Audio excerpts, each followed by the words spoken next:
¿Qué es el micromachismo? El fenómeno que tiene a miles de mujeres en pie de guerra. Podría haber pasado en cualquier ciudad de América Latina, pero ocurrió en San Salvador. Es fin de semana y una pareja pasea por un centro comercial. Un par de obreros se fijan en ella y no desaprovechan la oportunidad para gritarle lo hermosa que es, cuán lindo es su esto y su otro, y qué es lo que les gustaría hacerle, con todo lujo de detalle. El novio, furioso, se enfrenta a ellos. Uno de los hombres se aleja un momento de la escena para regresar con un machete. Ella, asustada, busca con la mirada quien pueda ayudarles. A lo lejos ve a un vigilante y lo llama con las manos, desesperada.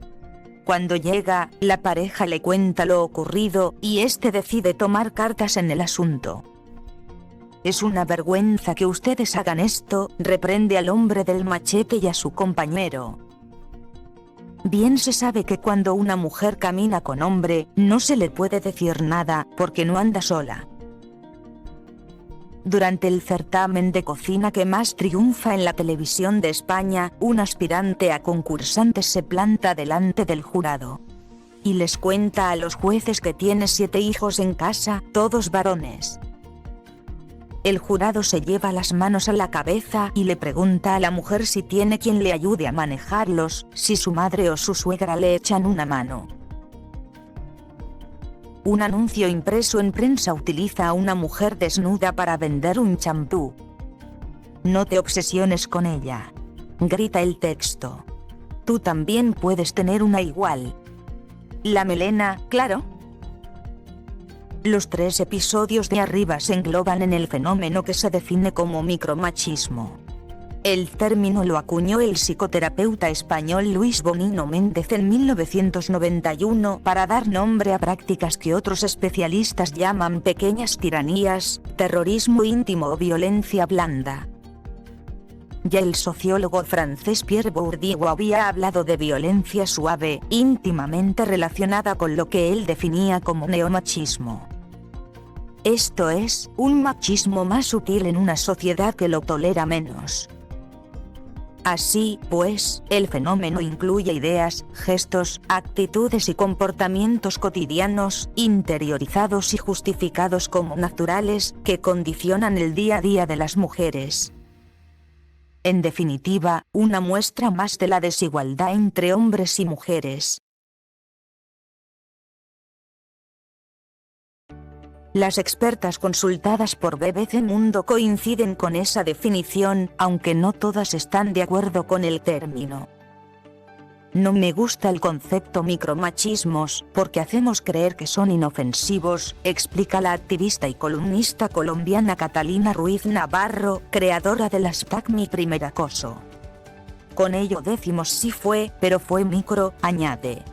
No tiene sentido distinguir entre micromachismos y el machismo propiamente dicho. Esa posición la comparte Laura Aguirre, doctora en sociología cuya tesis se enmarca dentro de las perspectivas feministas críticas. Es una violencia cotidiana que sufrimos las mujeres y que se desvaloriza, remarca la salvadoreña. Por ello, tanto Ruiz Navarro como Aguirre prefieren llamarlo machismo cotidiano y han hecho de él un tema recurrente en sus columnas. Y no con pocas críticas. Cuando Aguirre recogió en un artículo para El Faro titulado No me toquen, no me miren y no me digan qué hacer con mi vida el relato de 33 mujeres que habían sufrido una de estas actitudes y una experiencia propia, más de uno la tachó de exagerada. Algunas de las cosas que decís sí son feas. Otras están sobredimensionadas, decía el mensaje que recibió en su buzón de Facebook. El autor la acusaba de hacer parecer como violencia lo que, según él, eran simples piropos y proposiciones indecorosas, una práctica común también para él. Eso mismo opina la mujer que está detrás del perfil de Facebook llamado La Madrina del Patriarcado y que se define como antifeminista.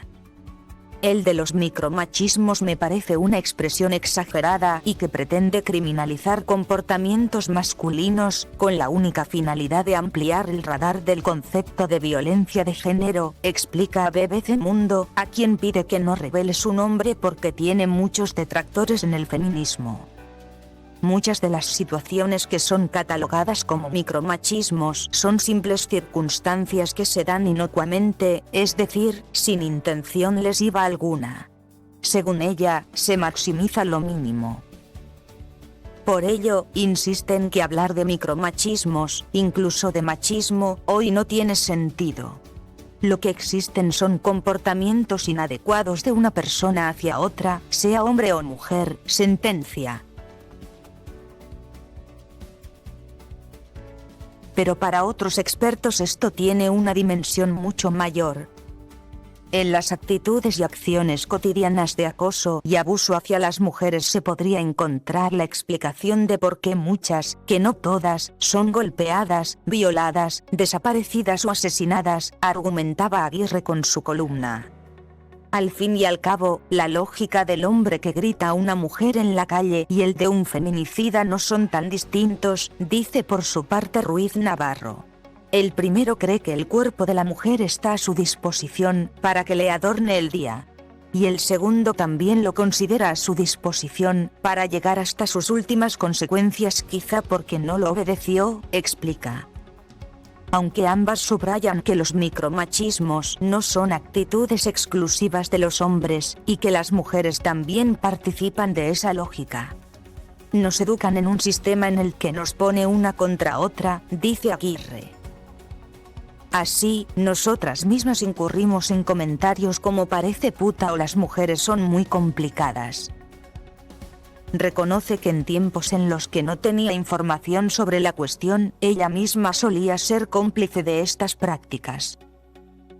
Me comportaba como los hombres y eso me dio un espacio entre ellos, recuerda.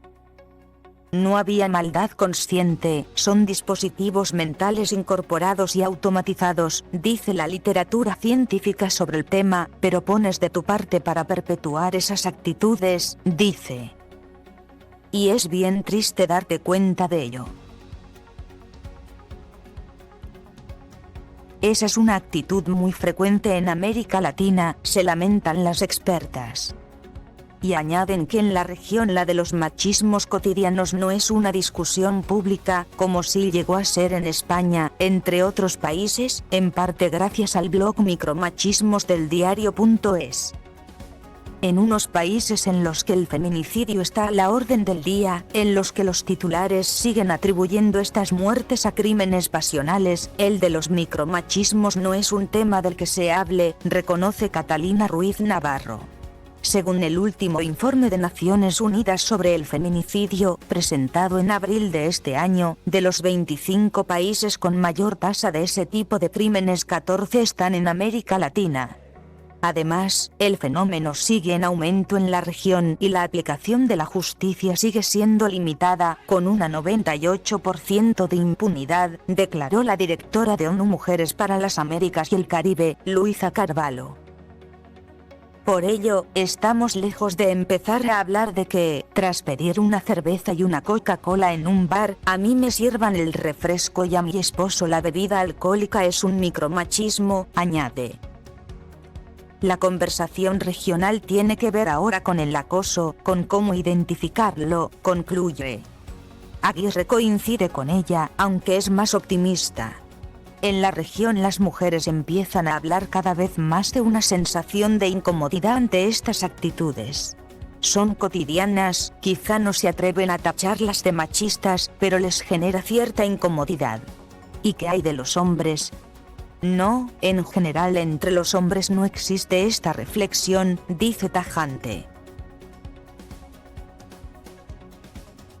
La fundadora del blog Micromachismos, la periodista Ana Requena, confirma esa realidad. La iniciativa se inspiró en el blog anglosajón de Everyday Sexism Project, el proyecto del sexismo cotidiano. Había un silencio público y había que romperlo. Así, Requena y otros periodistas crearon en 2014 un blog que tratara el tema de los micromachismos y una cuenta de Twitter en el que los usuarios pudieran denunciar actitudes o situaciones de ese perfil. Quienes participan, casi en su totalidad, son mujeres de entre 18 y 40 años, mujeres jóvenes que siguen sorprendiéndose de que en su generación persistan ciertas actitudes machistas, explica. Y la participación de los hombres es más anecdótica, diría que de un 5%, aunque sí nos llegaron hombres contando situaciones que consideran intolerables. Por ello, Requena cree que para combatir el problema es necesario que los hombres hagan autocrítica. Si las mujeres les dicen que hay un problema, es que lo hay, insiste. Pero también se debe luchar por otros frentes, señalan tanto ella como el resto de las expertas consultadas por BBC Mundo. El principal es la educación en igualdad, dice Requena. Y eso tiene que empezar desde el Estado, añade Aguirre, apoyando modelos no tradicionales de mujer. Pero para erradicar este fenómeno es también necesaria la acción individual, coinciden. No hay una poción mágica para dejar de ser machista, sino que es un trabajo diario, dice Ruiz Navarro. Hay que confrontarlo de la mejor manera posible, evaluando el contexto y ante quién estamos, dice. Lastimosamente, somos expertas en interactuar con estas actitudes y salir ilesas. Estamos entrenadas para ello. Entre las estrategias, Aguirre cuenta los clásicos de no caminar sola de noche, no vestir nada que llame la atención o no beber más de la cuenta en entornos que no son de confianza. U otras más sofisticadas, como cuando se compró un anillo de matrimonio para poder hacer el trabajo de campo de su tesis en la frontera sur de México. Así pensaban que no era libre, que estaba casada con un hombre, por lo que ya no trataban de ligar conmigo, recuerda. El anillo me protegió bastante. Pero más allá de estas estrategias defensivas, lo fundamental para combatir esta realidad es empezar a hablar de ello y generar lazos de solidaridad entre mujeres, mencionan todas las consultadas. Ya lo dice Aguirre. No necesitas ponerte la etiqueta de feminista para darte cuenta de que eso te está pasando por ser mujer.